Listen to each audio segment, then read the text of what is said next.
all that stuff. Even, I'll tell you a great little tip to throw in your juice is burdock root. Burdock root. Because burdock is a wild food that grows in this part of the world, generally considered by the Native Americans in the top 6 or 8 herbs of the whole North American herbology system. And you can get fresh burdock root in health food stores and just juice it. Now, I got into juicing, and then I got into eating it, which, and it looks like a twig. You wouldn't walk into a health food store and go, "Oh yeah, I'm going to eat that," But after juicing it, you get kind of used to it. It's That's a root, the root yeah. that you're eating that looks like a twig. And it looks like a twig. Yeah. And what are the benefits of that? It's a blood purifier and liver cleanser. Okay. And it's up in the top, 1 or 2 herbs in all of North America for those purposes. It's that high. Now, I also heard dandelion was a good liver cleanser. Yeah. Dandelion's number 1. So bitter, though. Dandelion's number 1. Dandelion, then milk thistle. Actually, it's dandelion, thistles, chicory, lettuce. Those plants, I'm a wild herbalist, wild food herbalist. Those plants have many variations, and they're very closely related to each other, and I don't really ascribe too much differences between them, except that on the lettuce end of the spectrum, those are more soporific. Those are sedative types of plants, and on the dandelion side of the equation, with like chicory and that side and thistle, those are more liver cleansers. But essentially, they're very similar plants. Now, do you also subscribe to the idea that if you live in Ontario, the best food to get would be Ontario? Yeah, I think I subscribe to that, but I don't obey that to a strict rule. Well, I think it's that's hard always in the winter. it's always a good idea, but we're living in a very aberrant situation. Like just say Toronto, boom, this city is just sitting here. We cannot feed this city from what's in the surrounding landscape here right now, the way it's set up. Yeah. So we're kind of living in an aberrant situation. So you just have to kind of do the best you can. Yeah. Yeah, I guess. Okay, so the vegetable juice is good, the salad is good, and one of the things I notice is that when I first started eating salad, and it was against my, I was a Big Mac, give me 2 Big Macs, please, kind of guy. Oh, one of those. But once I started to eat the salad, then I would go back and have a Big Mac, and my body would feel horrible. Like my body didn't want it anymore. And my body wanted, even now, if I go a day or 2 without the salad, my body's craving the salad. And when I eat that salad, my body smiles. It's happy when it gets that in it. Amen. This is ultimately the thing that drives us, is its pleasure. What feels good and feels right. So you have to kind of experiment with health food. You have to get in and eat organic food and raw food, and then you create a sensitivity. So you can tell, like, hey, this is actually, I'm feeling good if I eat this, and I feel bad if I eat that. Mm-hmm. And then what happens is that feeling will become so strong before you eat the food that it drives you towards the best choices all the time.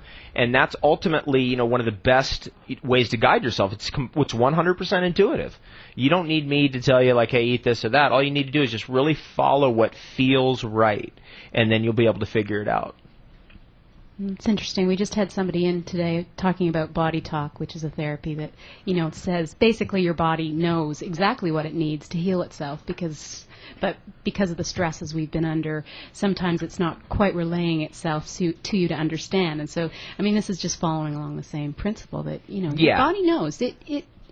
It has a guidance system, which is emotions, that let you know when you're feeling good. A lot of times I take that understanding or that concept for granted because I have always kind of understood that. Right. Because I read a lot of health books when I was younger. Now, a lot of people have never read any health books, so there's no intuitive understanding. Like, hey, all you got to do is kind of lay off for a little while, let your body kind of have a little bit of a rest, and it will correct itself. And if you have that piece, that understanding, that alone is a powerful tool. Because with that, you can kind of understand, like, okay, if I eat less, I'll feel better.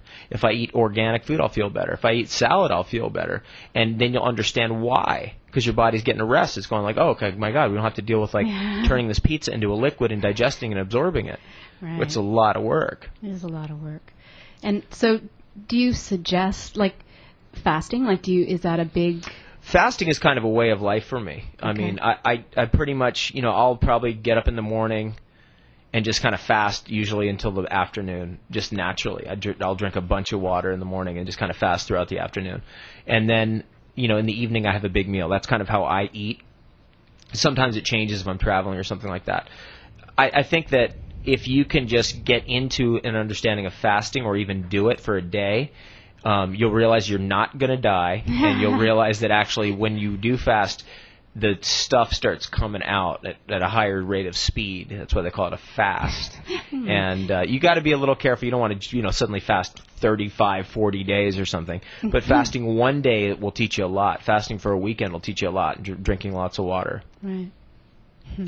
So you have, is that one meal a day pretty much that you have? One big meal? Or one big meal a day, yeah. Like yesterday I had a big salad and it was all food for, that we grew, so it was very nutritious, and I had that in the mid-afternoon, and I literally couldn't eat anything the rest of the day. So I just basically had a nutmeg drink, kind of like an eggnog thing that I make with cacao beans and a little bit of coconut and all the stuff that I love, these superfoods that are all raw organic foods, and it tastes kind of like an eggnog. It's a blended drink, and that's what I had in the evening, and just literally sailed all night till about 4 in the morning, and then got up and came down to Toronto. Wow. Yeah.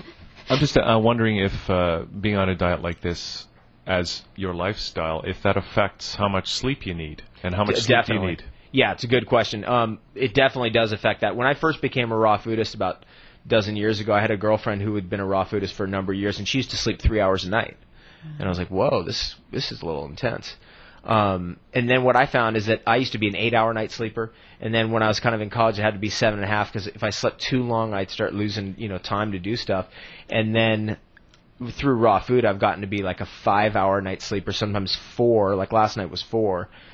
So I can get away with 4 or 5 without feeling like I'm really off or my immune system's wiped out or any kind of weird thing going on. If I sleep more than 6, generally I feel like I slept too long. Now that's 2 hours a day at least. Now that's, if you take that out, if you sleep 2 hours, if you get 2 hours more per day of less sleep, at the end of a year, that's an extra month of time. That's a substantial amount of time. And if you want to do more, eat less so you can sleep less. That's the number one thing about sleep. If you fast, you'll find you don't need to sleep. So you'll find that digestion's actually what's causing you to sleep more than anything else. Which a lot of people probably do notice, especially when they have a big lunch. Yeah. Then they want to sleep. Yeah. They want to have a nap because their body is just using so much of that energy to just get rid of that food. You see that's like the 2:30 crash. It happens all the time in every office building all across America, and Canada. Interestingly, today is Thanksgiving Day, right, in America. So this is why I'm in Canada. I finally figured out the solution: just get out of the country.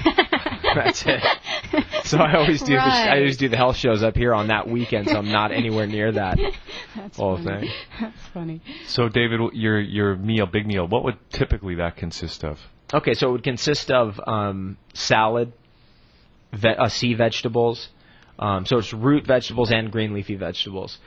It would consist of, like yesterday I had walnuts in the salad, olives, kelp, powdered kelp sprinkled in there, a little bit of apple cider vinegar, a little bit of olive oil.